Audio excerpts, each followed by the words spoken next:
Didik TV KPM. Anda sedang menyaksikan slot menengah rendah Didik TV KPM bersama saya Irfan Syahmi dan tentunya kita bersama dengan Cikgu Rozana. Jadi Cikgu, untuk segmen kali ini apa pula diskusi kita? Okey, seterusnya kita lihat tentang kesinambungan sumbangan zaman prasejarah kepada kemajuan manusia pada hari ini. Manusia zaman prasejarah banyak mewariskan penemuan dan aktiviti mereka kepada tamadun manusia. Mereka telah mencipta dan melakukan pelbagai kegiatan yang masih dapat ditemui dalam kehidupan manusia hari ini. Setuju? Contohnya aktiviti pertanian, memburu, menternak binatang, membuat peralatan dan tembika, idiofak serta monumen dan seni bina merupakan antara aktiviti yang telah dilakukan oleh masyarakat zaman prasejarah dan masih lagi diteruskan sehingga kini. Maknanya Irfan, apa yang kita lalui sekarang ini juga dilalui oleh masyarakat zaman prasejarah. Cuma berubah mengikut zaman. Betul Cikgu. Nak tanya juga Cikgu, apa itu maksud idiofak tadi? Idiofak itu ialah tinggalan sejarah berkaitan dengan kepercayaan. Baik, dah faham dah Cikgu. Terima kasih. Okey, seterusnya kita lihat dari sudut apakah kesinambungan sumbangan zaman prasejarah. Yang pertama ialah aktiviti pertanian. Bila kita lihat aktiviti pertanian giat dijalankan bermula zaman Neolitik. Antara jenis tanaman termasuk padi, gandum dan barli. Aktiviti pertanian menjadi sumber makanan penting kepada manusia hingga membolehkan mereka tinggal secara menetap. Itu semasa zaman Neolitik. Apabila zaman terus berubah, aktiviti ini terus diamalkan oleh manusia dan dijadikan sebagai pekerjaan. Iaitu manusia melakukan aktiviti pertanian secara kecil-kecilan untuk memenuhi keperluan sendiri pada masa dahulu. Kemudian dia berkembang menjadi aktiviti pertanian yang komersial. Jika kita lihat aktiviti begitu pada zaman moden, aktiviti pertanian telah menjadi aktiviti komersial apabila hasil pertanian mula dijual. Aktiviti pertanian ini dilakukan secara besar-besaran menggunakan konsep ladang dengan menggunakan peralatan moden. Seterusnya kita lihat dari segi memburu binatang. Memburu binatang ni merupakan aktiviti utama masyarakat zaman prasejarah dan aktiviti ini masih lagi diamalkan sehingga ke hari ini. Jika kita lihat dari sudut zaman prasejarah, aktiviti memburu binatang dilakukan dengan menggunakan senjata yang diperbuat daripada batu, tulang, kayu, gangsa dan besi. Kemudian zaman berubah, masyarakat pula menggunakan tombak dan panah yang digunakan untuk aktiviti memburu. Bagi sesetengah manusia, mereka menggunakan sumpit untuk aktiviti memburu. Amalan ini masih diamalkan sehingga kini.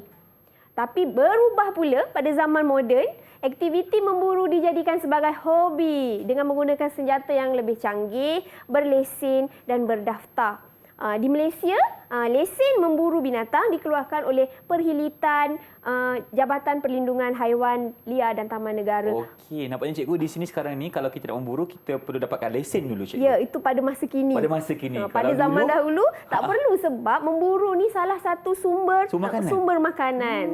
Okey, seterusnya kita lihat menternak binatang.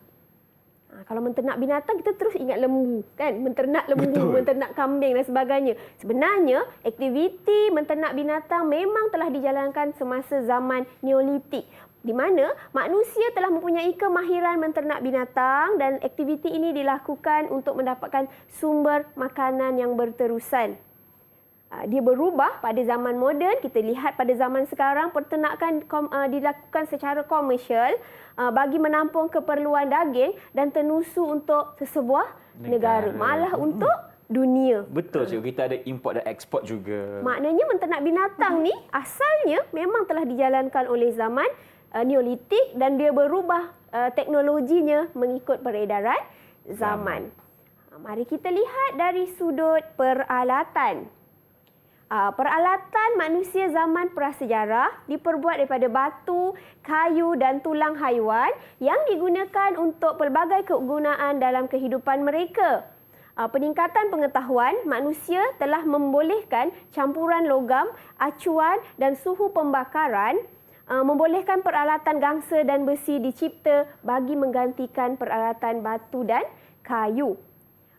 Peralatan gangsa dan besi merupakan hasil inovasi yang membantu kehidupan manusia sehingga ke hari ini.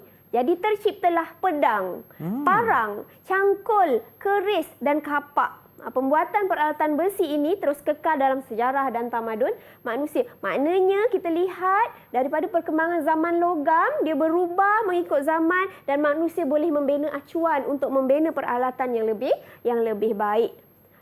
Dia berbeza pada zaman kini. Manusia boleh membina mesin dan jentera dan untuk aktiviti memotong, menghiris daging dan contohnya, di mana pada zaman dahulu masyarakat menggunakan batu. Betul cikgu. Okey, itu dari segi peralatan. Apa lagi cikgu?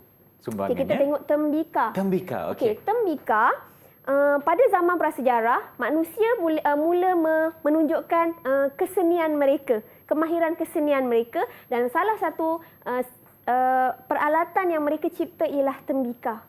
Jadi tembika digunakan sebagai bekas makanan dan peralatan masakan, iaitu untuk menyimpan makananlah pada zaman dahulu.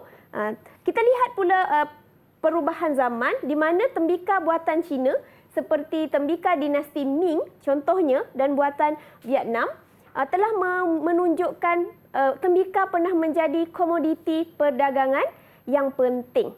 Komoditi itu maksudnya barang untuk perniagaan. Dan pembuatan tembika kalau pada masa sekarang lebih kepada industri pelancongan seperti pembuatan labu sayur di Kuala Kangsar. Okey, seterusnya idiofak. Ni soalan yang bertanya tadi tu. Idiofak ialah manusia zaman prasejarah percaya kepada kematian bukan penamat kepada kehidupan. Okay. Jadi mereka amat menghormati mayat dan pelbagai kaedah mengikut kepercayaan mereka bagaimana mayat dikebumikan. Contohnya pengebumian di Gua Cha, iaitu kepala mayat diletakkan di atas bantal batu. Okay. Mayat juga disertai dengan bahan makanan yang terdapat ritual yang menampakkan kedudukan istimewa seseorang. Maknanya mereka percaya kehidupan selepas mati. Dan di Sabah, terdapat masyarakat yang menggunakan keranda kayu yang disimpan dalam gua batu kapur. Dan peninggalan-peninggalan ini masih lagi ada sehingga sekarang. Okey. Dari segi monumen dan seni bina pula, zaman Neolitik membolehkan kemahiran mereka membina monumen untuk pelbagai tujuan. Dan monumen-monumen ini berubah mengikut peredaran zaman. Contohnya binaan-binaan candi di Angkor Wat Kemboja. Dan bila kita lihat sekarang, tentulah binaan yang terulung di negara kita. Contohnya Menara Berkembar Petronas KLCC. Dan sebenarnya kemajuan-kemajuan ini bermula daripada zaman prasejarah. Okey murid-murid, setelah panjang lebar cikgu menerangkan. Okey, masanya untuk anda menjawab soalan. Nak tanya sikitlah. Masih bersemangat? Cuba angkat tangan sikit. Thumbs up. Okey. Nampaknya masih bersemangat cikgu. Jadi kita teruskan dengan soalan yang pertama. Okey, soalan yang pertama. Mengapakah zaman Neolitik membawa kesinambungan aktiviti pertanian? Okey, siapa nak cuba jawab? Kena jawab ni. Bagi sebab kenapa? Syamil. Syamil angkat tangan dulu. Jadi cikgu nak Syamil jawab dulu. Silakan Syamil. Aktiviti pertanian giat dijalankan bermula pada zaman Neolitik. Antara jenis tanaman termasuklah padi, gandum dan barley. Aktiviti pertanian menjadi sumber makanan yang penting kepada manusia hingga membolehkan mereka tinggal secara menetap di sesuatu kawasan. Baik, terima kasih Syamil. Okey, jelas jawapan Syamil. Cuma cikgu nak tengok bagaimana jawapan Syamil dengan jawapan yang telah disediakan. Okey, aktiviti pertanian giat dijalankan bermula zaman Neolitik. Antara jenis tanaman termasuklah padi, gandum dan barley. Aktiviti pertanian menjadi sumber makanan penting kepada manusia hingga membolehkan mereka tinggal secara menetap di sesuatu kawasan. Terima kasih Syamil. Cikgu bagi 5 bintang untuk Syamil. Tahniah. Okey. Kalau itu untuk Syamil, kita lihat pula soalan yang berikutnya. Okey, untuk soalan seterusnya. Apakah kemajuan yang boleh dilihat dalam bidang penternakan hasil kesinambungan daripada zaman prasejarah? Okay. Siapa pula nak cuba jawab? Murid-murid. Okey, Ainur Damia. Ainur Damia angkat tangan dulu. So, Ainur Damia jawab dulu. Silakan. Pada zaman moden, peternakan binatang dijalankan secara komersial bagi menampung keperluan daging dan tenusu untuk sesebuah negara. Okey, terima kasih Ainur Damia. Sebelum cikgu nak bagi bintang untuk Damia, cikgu nak tengok jawapan yang telah disediakan. Pada zaman moden, penternakan binatang dijalankan secara komersial bagi menampung keperluan daging dan tenusu sesebuah negara. Jadi itu ialah kesinambungan daripada bidang pertanian zaman prasejarah. Terima kasih Ainur Damia. Terima kasih. Cikgu bagi Berapa, cikgu? 5 bintang untuk Damia kerana Semua 5 ni. menjawab dengan tepat sekali.